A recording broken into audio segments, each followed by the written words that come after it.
¿sí? Que el pectoral mayor, que el pectoral menor, que los intercostales, que el paquete vasculonervioso dentro de la cavidad oral, de la cavidad torácica, que la región supraclavicular entrando hacia el tórax, ¿de acuerdo? Que el callado de la aorta que producía unas arterias que iban al cuello, que las yugulares que producían dos troncos brachiocefálicos venosos que iban a ir hacia la cava superior, ¿de acuerdo? Y esto, pues los focos cardíacos que les puse de tarea, si no estoy mal, los focos del cierre valvular aórtico, cierre valvular pulmonar, cierre valvular aurículo ventricular derecho y cierre valvular aurículo ventricular izquierdo. Yo les he venido enseñando a lo largo del semestre, inclusive el semestre pasado, el primero, comencé hablando de la colocación del mango, porque el mango tiene forma de mango, ¿sí o no? Y entonces el mango, conforme mango, está echado así de medio lado sobre el diafragma, ¿cierto? Es una parte que vamos a llamar hoy, porque tiene forma de tendón, más tendinosa, el centro tendinoso diafragmático. Y que el diafragma y todos estos músculos permitían que se moviera el tórax en forma de manijas de balde, ¿sí o no? Dijimos, así y así. Y en aquella ocasión les dije, ¿cuántas eran las costillas? No, que se deberían fracturar para que tuviéramos tórax inestable. Depende de las personas, pero... No, eso no puede ser ya así, porque en aquella ocasión, bueno, pero hoy ya es una tarea, ¿sí o qué? ¿Yola? Pero trae fraccionajes dos o más partes. No entendí. ¿Quién le ayuda? ¿Ninguno? O sea, ninguno hizo la tarea. ¡Señores! No, pare. Su merced linda. ¿Cómo, Samuel? Cuéntanos. A todos. Para tórax inestable tiene que haber 3 costillas fracturadas o 2 costillas fracturadas en más de un sitio. ¿Te quedó claro? La que se equivocó ligeramente. 3 o 2, pero más de un sitio. Ahora sí lo de los varios sectores que tú decías. Muy bien. Y entonces, ahora, explícanos también, como nos acabas de explicar, ¿qué es tórax inestable? Tórax inestable es cuando, pues, por esas fracturas, al momento de hacer inspiración o expiración, el movimiento es paradójico. O sea que en la inspiración, ese sector que está fracturado, en lugar de pues, abrirse, se hunde. Y pues viceversa. ¿Entendieron? ¿No entendieron? Lean. ¡Lean, magos! Decía la Cabal, ¿no? La Cabal es una conferencista de mi tierra, ¿oíste? Trabajen, magos, decía ella. Estudien. Muy bien. Entonces, muy bien. Eso se llama hacer la tarea, ¿sí ves? Y entonces eso es trascendental, porque si yo tengo fracturas, pues a pesar de lo que aprendimos con el profe Guillén, de cómo era la movilización, pues la movilización no se da igual. Y si por desgracia no tengo 3, sino 4 o 5, pues imagínense que ese pulmón no se expande. Y al no expandirse ese pulmón, no lo vamos a poder oxigenar. Y al no poderlo oxigenar, pero además con el gasto bioquímico del trauma y el accidente, pues ya saben las consecuencias. Muy bien. Esto es terminar este esquemita, miren. Inspiradores, expiradores. Para finalmente hablar del más importante que yo le había tocado, ¿no? El diafragma. El diafragma, que está en la parte inferior, inervado por 2 frénicos, los cuales en el cuello pasan delante del músculo escaleno anterior, con niveles 2, 3, 4 principalmente, o 3, 4, 5, principalmente 4, ¿cierto? Y ese nervio frénico rodeando el pericardio derecho para terminar en la cava o rodeando el pericardio izquierdo para terminar en el vértice cardíaco izquierdo y dar inervación al freno, o sea, al músculo diafragma. ¿Estamos de acuerdo? Y entonces, el músculo diafragmático tiene varias características. Primero, permite separar el tórax del abdomen por esta estructura muscular plana que permite pues como dividir. 1, 2. Permite que haya un sector central, que lo llamamos el centro tendinoso, y que haya unos sectores laterales, lateral derecho e izquierdo, que los vamos a llamar la cúpula diafragmática derecha y la cúpula diafragmática izquierda. Y pensemos un segundo, pensemos en ese muñeco que hay abajo, que lo llamamos modelo, que hay debajo del diafragma en el lado derecho. Muy bien. ¿Y qué hay debajo del diafragma del lado izquierdo? Bien, todos. Eso, esa es la actitud que yo quiero de ustedes. Que por lo menos muestren ganas. Estómago. Entonces el otro le ayuda y dice, no, el estómago, el vaso. Bien. ¿Cuál será más grande, el hígado o el vaso? Por lo tanto, ¿cuál será el diafragma más alto? ¿Ya? Sencillo. Fácil. Entonces, si yo tomo una placa, es decir, alias una foto, en la foto de los rayos X, el diafragma o la cúpula diafragmática derecha será más alta versus la cúpula diafragmática izquierda. ¿Vamos aprendiendo? Y en el transcurso de tórax pulmón, yo lo voy a ir adentrando hacia las estructuras pulmonares principalmente y algunas cardíacas que me permiten asociar eso. ¿Claro? Bien. Comencemos con el paso aburrido de la clase. Pues en el centro ya dije que es el centro tendinoso y que a los lados cada uno de los pulmones. En mi diafragma derecho, en mi diafragma izquierdo y centro tendinoso. Pero hay algo que yo quiero que ustedes recuerden antes de seguir adelante con el diafragma. Y es esto. Si ese es el diafragma en un corte coronal que se ve medio plano, recuerden que el diafragma tiene una cúpula izquierda, una cúpula derecha y un centro tendinoso. Pero en el centro tiene unos hiatos. Y dijimos, además el diafragma parece una cúpula. La cúpula de las iglesias. La cúpula del Capitolio. ¿Todos me van entendiendo? Cúpula, que es redondeada con concavidad inferior. Eso es una cúpula. Y entonces, si ustedes miran, en la parte más posterior sería más bajo y en la parte más anterior sería más alto. ¿Sí es claro? Si yo lo veo del lado,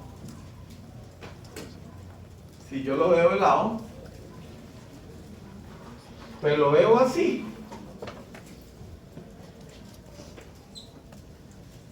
Siendo la columna acá y el esternón acá. ¿Sí o no? Y entonces, ¿qué quiere decir eso? Que de entrada lo que dicen los libros esos cuentos de ustedes, aquí hay un hiato, aquí hay otro hiato. Este está en un nivel que generalmente es la 12ª y este está en otro nivel que generalmente es la 10. ¿Claro? ¿Sí? Simplemente estamos viendo la altura, ¿sí? Como está atrás y abajo, pues uno está más abajo y otro está más arriba. Y entonces dicen los libros estos que es el hiato para el esófago y para el hiato para la aorta. Y entonces ustedes con el profe Guillén van a integrar y van a decir, así, el man nos enseñó que el esófago venía por delante, que se lateralizaba un poquitico, pero que la aorta también. Que la aorta pasaba detrás, que el esófago por delante, y por eso esto se llama el hiato aórtico, el anterior T10, y el hiato esofágico anterior T10, y el hiato aórtico T12. ¿Cierto? ¿Listo? Hablemos de lo aburrido. ¿Cómo se forman esas cosas? Pues muchachos, imaginen que se forman por estos tendones. por estos ligamentos, que les decimos pilares. En radiología, cruras, porque se cruzan. Estos pilares, miren, uno más larguito, derecho, otro más cortico, izquierdo. Mírenme todos, y ahora copian. Sin embargo, miren el derecho lo que hace, y miren el izquierdo lo que hace. Se entrecruza, se crura. ¿Sí? Se cruzan. Y fuera de eso hacen esto. Se cruzan y luego forman un hueco arriba, como un loop. ¿Claro? ¿Qué quiere decir esto? Que hay un pilar derecho y hay un pilar izquierdo que se entrecruzan y forman un loop arriba. Es decir, vulgarmente yo podría encontrar ahí un 8. En 4 y 2 encuentro un 8. En 4 y 2 encuentro un 8. En 4 y 2 encuentro un 8. En 4 y 2 encuentro un 8. ¿Lo encontraron? ¿Sí o no? Si no lo encontraron, busquen. En 4 y 2 encuentro un 8. El hueco del 8 superior o anterior será el del esófago, muy bien, doctor. Y el hueco posterior será el de la aorta, muy bien, doctora. Uno más superior y anterior y otro más inferior, posterior. Perfecto, profe. ¿Sí o no? Porque dije que era así. Y el T10 es más anterior y superior. Y el T2 es más posterior e inferior, ¿cierto? Y el T2 es el de la aorta y el T10 es el del esófago. Bien.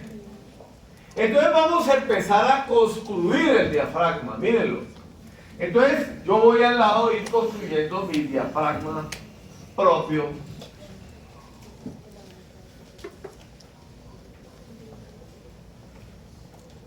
¿Alguna duda? Señora. Por el hiato de T10, el del esopagamiento serían los vagos.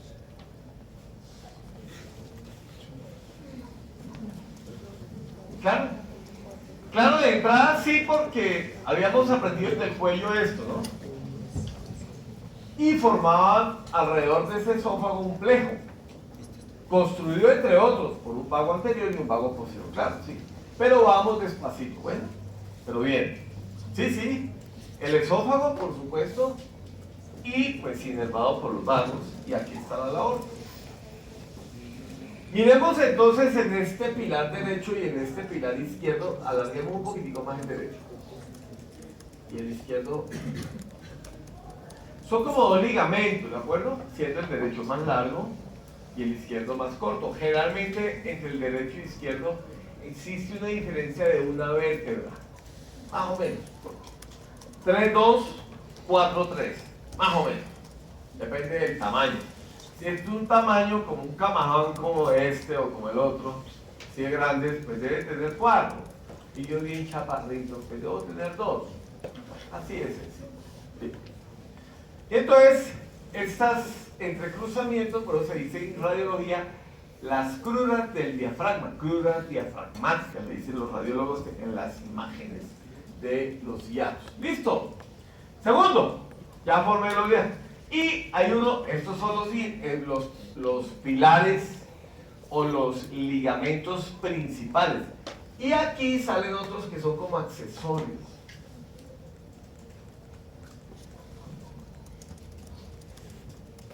Mírenlos acá. ¿Sí lo ven? Un poco más lateral. ¿Sí lo ven? Un poco más laterales. Se me quedó muy pecado.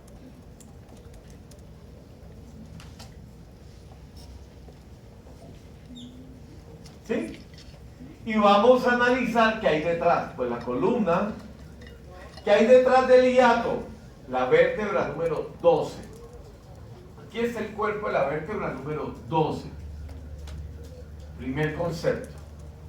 Segundo concepto, como es la vértebra 12, recuerden que las vértebras tienen apófisis transversas, ¿no?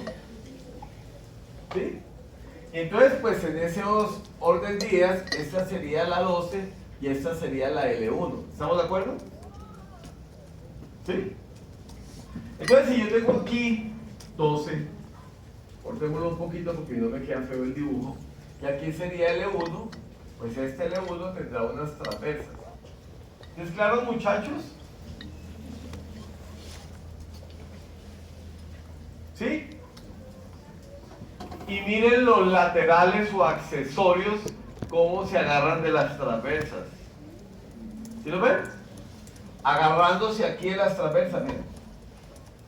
Un poquito más anchas para que la vean bien. Un poquito más anchas para que la vean bien. Y digan, uy, sí, profe. Se agarran de ahí. Mírenlas acá. Y se prolongan también, ¿no? Si quieren. Prolongan. Así como están prolongadas. Y luego estas se van a hacer esto, miren.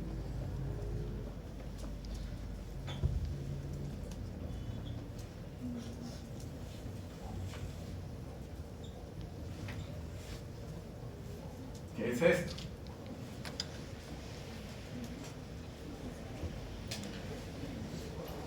¿Sí o no? Un arco ligamentario o tendinoso, ¿cierto? Interno. ¿De acuerdo, muchachos?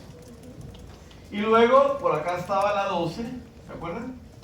La costilla 12, y aquí se forma un arco externo. Un arco interno, un arco externo, que se agarra de la 12. Arco interno y arco externo. ¿Estamos de acuerdo? O medial y lateral. Mírenlo, chiquiticos. Medial, lateral o interno y externo. ¿Sí? Ahora vamos a inventarnos los músculos, o inventarnos no, a colocarle los músculos que pasan por ahí. Hay un músculo que comienza en la vértebra número 12 y termina en el fémur. Es un músculo largo que sirve para flejar el muslo sobre la cadera. Se llama, en principio acá, músculo psoas. Uy, esto está así.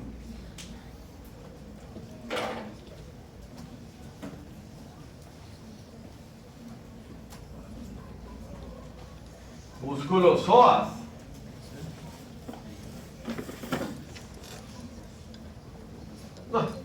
No sé cuál está peor, pero bueno. ¿Alcanzan a ver algo? No.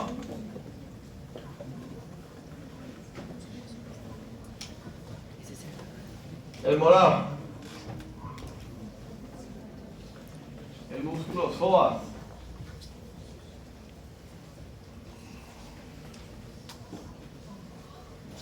¿De acuerdo?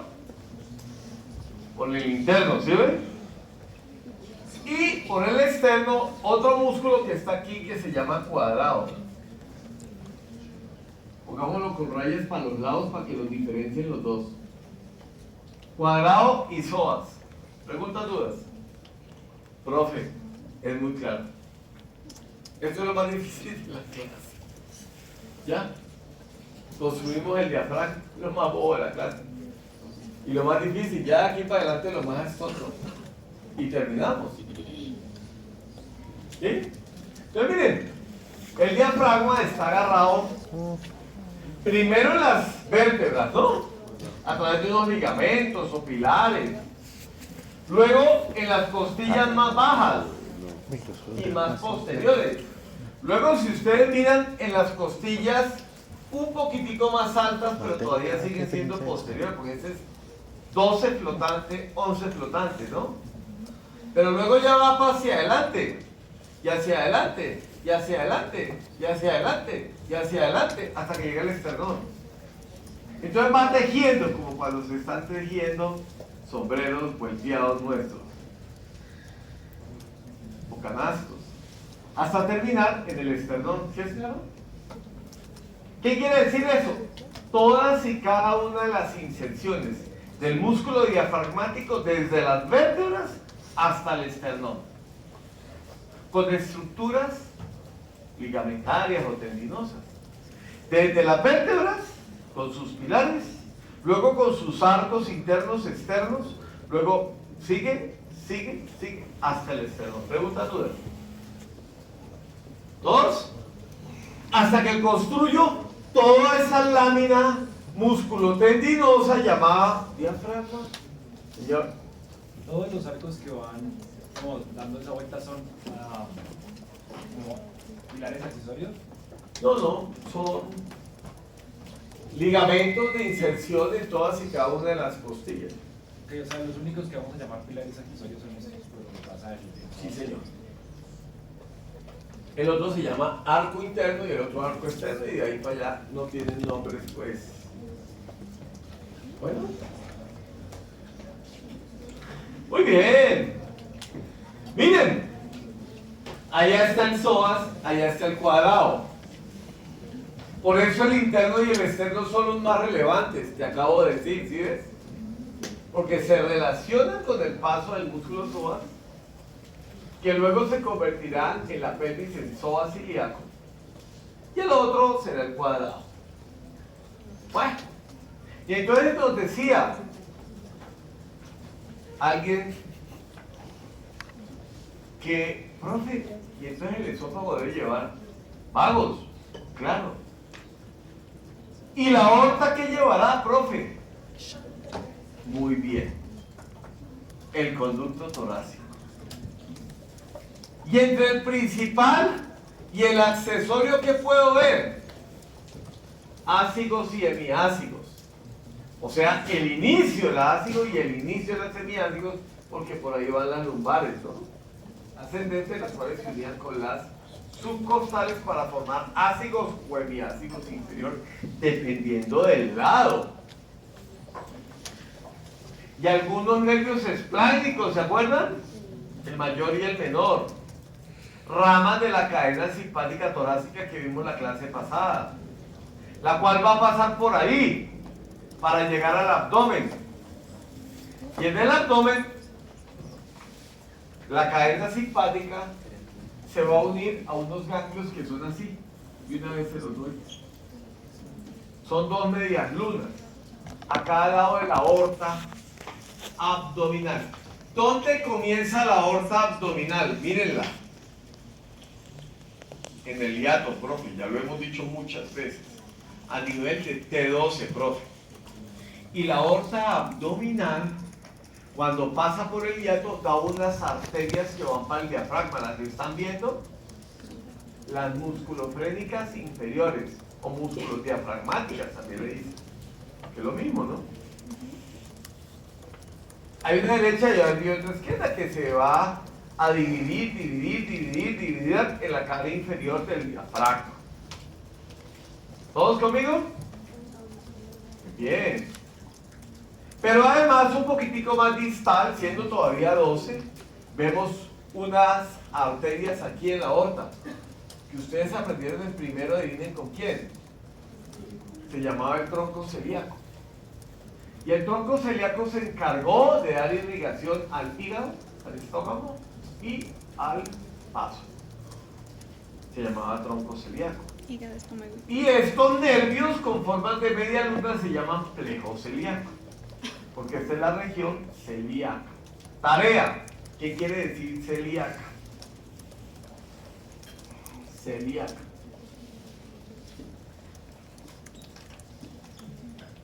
Por lo que les vengo enseñando desde primer semestre en terminología, yo no puedo pasar una palabra sin que yo sepa, ¿cierto? ¿Cierto? ¿No ponga roja? O le voy que ya sabe quién. Me puso más roja. Se puso morada. ¿Por qué pone morada? Después de día le dio por volverse penosa. Primero eso me contestaba. Y ahora, callada, vean. Celíaca, con dos ganglios semilunares. En donde llega el esplácnico mayor aquí, esplácnico mayor, aquí llegaba el esplácnico menor, y aquí llega el famosísimo, el bajo izquierdo, el posterior, llega acá. ¿Listo? Por ahora eso. Por lo tanto, concluyamos algo lógico, algo bonito, porque no todo puede ser anatomía con estructuras, que mamera. Si eso no lo entiendo, entonces apréndemelo de memoria, profe. ¿Para qué sirve la cadena simpática? ¿Qué aprendió de primero? Recuerden. ¿Para qué? ¿Qué es la cadena simpática? ¿Yo? ¿La forma de? Sí, sí, no. El principal nervio que lleva la información del sistema simpático a todos los órganos es la cadena simpática, el principal nervio. Entonces, toda la información simpática ya sabes cómo le llega al abdomen. ¿Entendiste? Ya es desde el tórax al abdomen. Y toda la información parasimpática también. Porque el vago es un conductor de información de qué tipo. Gracias. Duro. Duro, duro. No. Sí he visto. Sí, eso es cierto. Pero en este instante nos interesa que resaltemos que es informador de parasimpático. Claro, es mixto porque también es aferente, ¿no? De dolor. ¿Listo? ¿Preguntas, dudas? Por lo tanto, podríamos concluir que plejo celíaco es un centro de acopio. ¿Qué es un centro de acopio?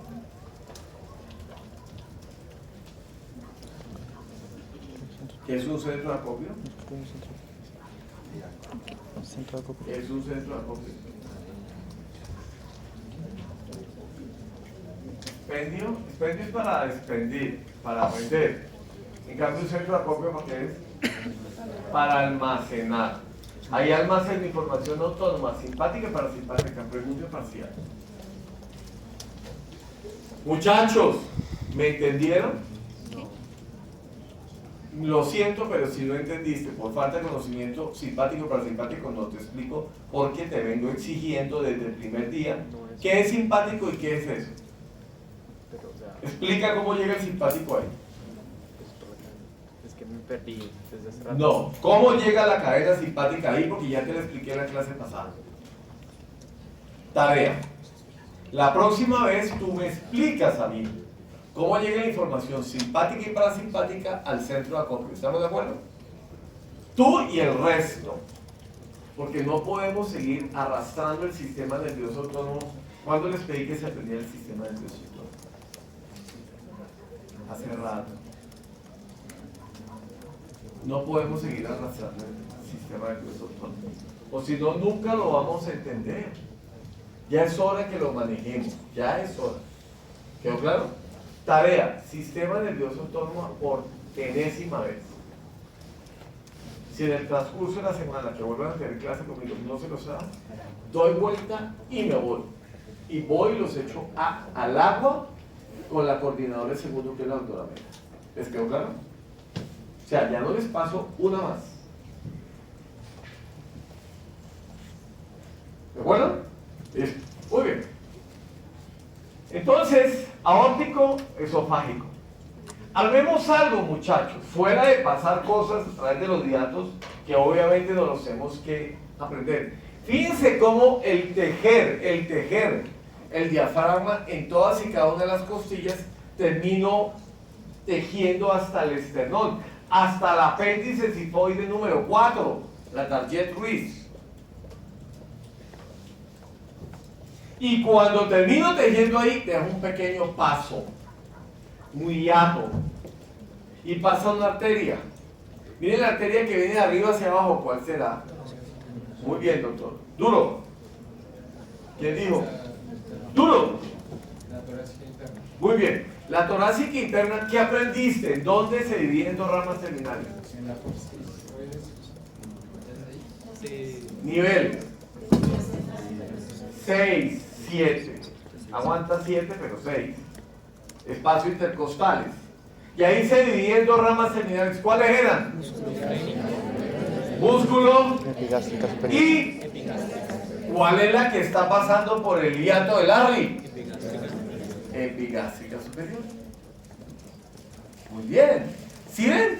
Que cuando sabes la cosa fluye, fluye, fluye. Epigástrica, la cual va a descender por toda la cara posterior del músculo recto anterior del abdomen, que quedamos que era un músculo accesorio en la respiración, pero que algunos deportistas de alto rendimiento tienen esa respiración abdominal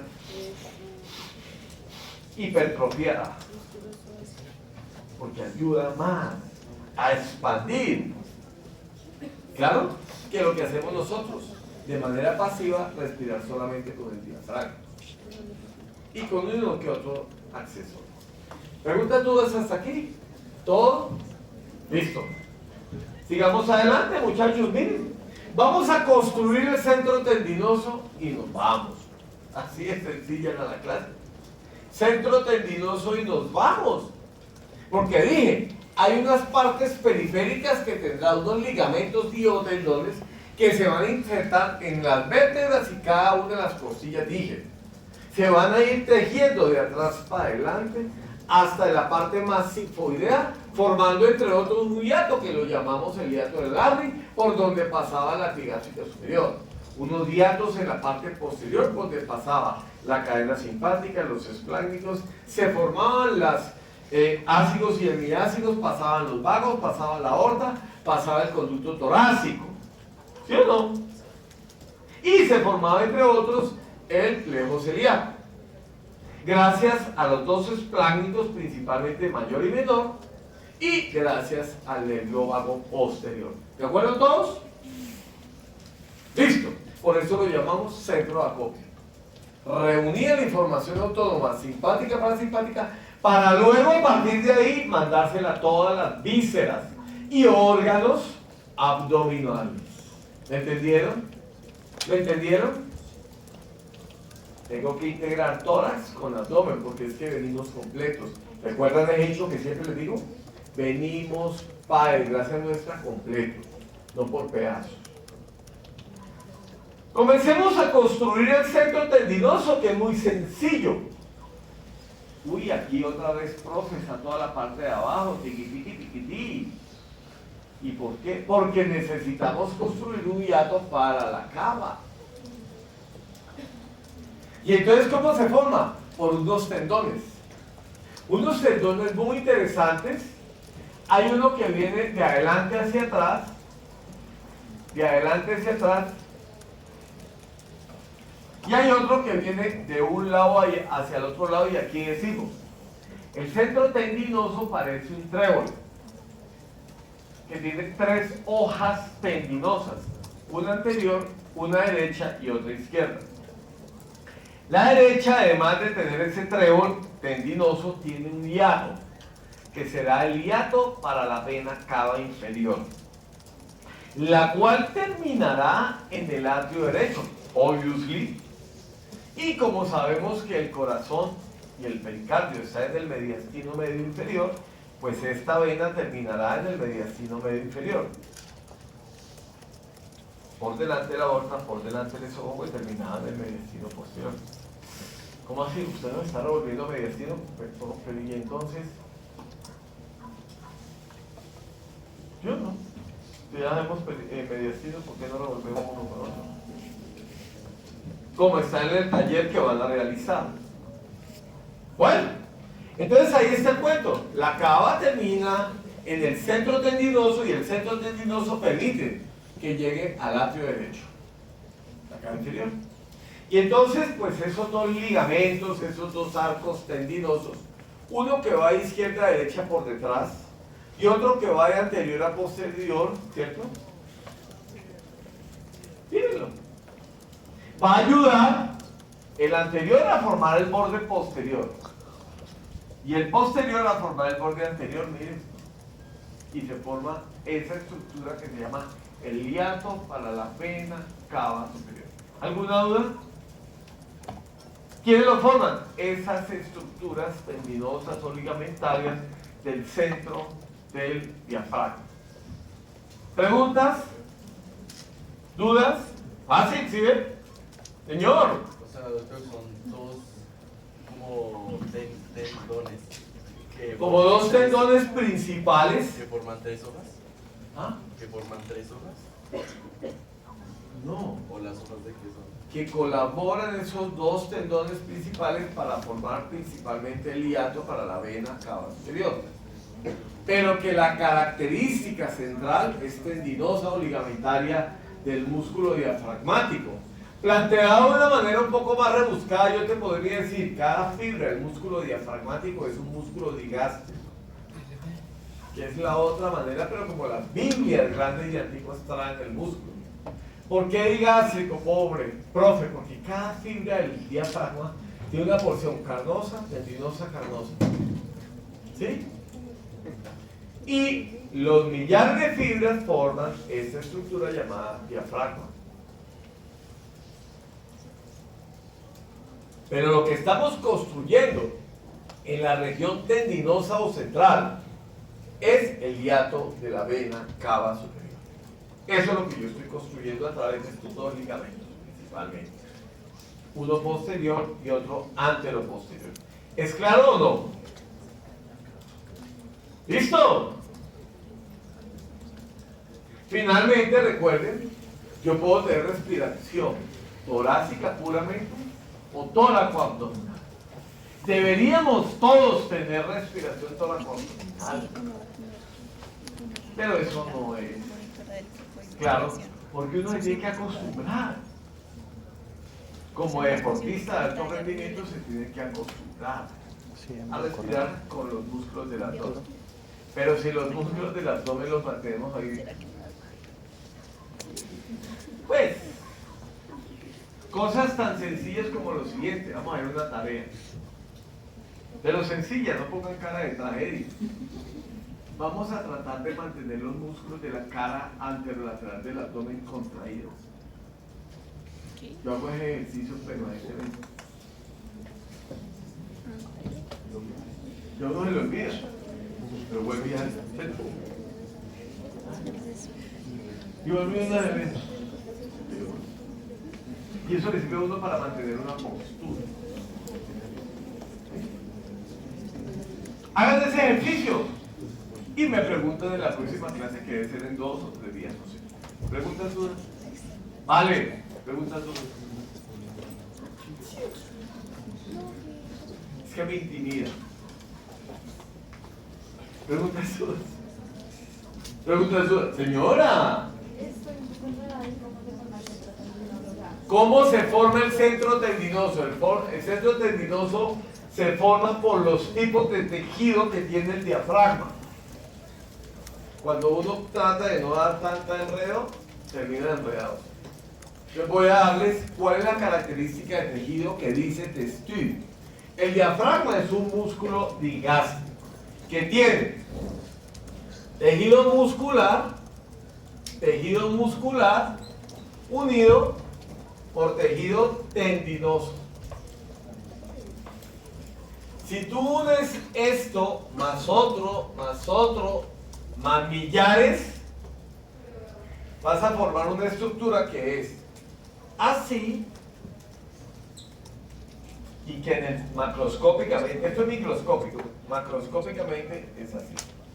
O sea que en el centro tienes una característica de tejido tendinoso y en los lados muscular. Ese es el centro tendinoso. Pero en el centro tendinoso vas a formar ahora un hiato. Y como ese centro tiene 3 hojas, el hiato tiene muchos millares o no sé, cientos de fibras que una forma, una que es anteroposterior, que era esta. Pongámosla acá para que no sea tan compleja. Esta. Una anteroposterior, mírala acá. Dijo que era como mamá. Formando principalmente el borde más posterior del hiato de la cava y otra que va de derecha a izquierda o de izquierda a derecha, formando el hiato de la cava. Por eso resalto solamente esos dos y no el resto del centro tendinoso. Digo, el centro tendinoso, ¿cómo se formó? Como 3 hojas. Una hoja anterior, una hoja derecha y una hoja izquierda. Pero además de esas 3 hojas, hay algunos porcentajes o unos ligamentos que son antero-posterior y otro de derecha-izquierda que ayudan, contribuyen con la formación del hiato de la vena cava inferior. ¿Alguna otra pregunta? ¿Te quedó claro? Listo. ¿Alguien más que no le haya quedado claro algo? Vale. Es que en prueba de un ligamento arqueado medio. Este es el arqueado, ¿El medio? que va de un lado a otro porque es arqueado. Se forma un arco por delante del cuerpo de la vértebra. Va de derecha a izquierda. Y el otro es el antero-posterior en la mayoría de los autores, señores. El medio no se llama también. Mostraron que estaba con el psoas. Como el. Ah, tú estás refiriéndote a la inserción. Medio es lo mismo que interno. Interno es lo mismo que medial. Bueno, si es respecto a la inserción, lo que estás diciendo, quiero que tu compañerita te está resaltando. ¿Estarás hablando de eso? Ah, entonces sí, tú tienes razón. Estamos hablando interno o medial y lateral. Sí, los arcuatos, como le dice Textil. ¿Qué le dice la Naye? Arqueados, que la misma. Medio o medial y lateral o externo. Es lo mismo. ¿Sí? ¿Alguna otra pregunta fuera de la de Valentina? ¿Alguien más? ¿Tienes alguna pregunta? No, doctor. ¿Tienes alguna pregunta? ¿Tú? No, tú. Sí, tú. No, tú. Sí, tú. Claro, si la vena cava superior termina siendo el mediastino anterior o posterior. Buena pregunta.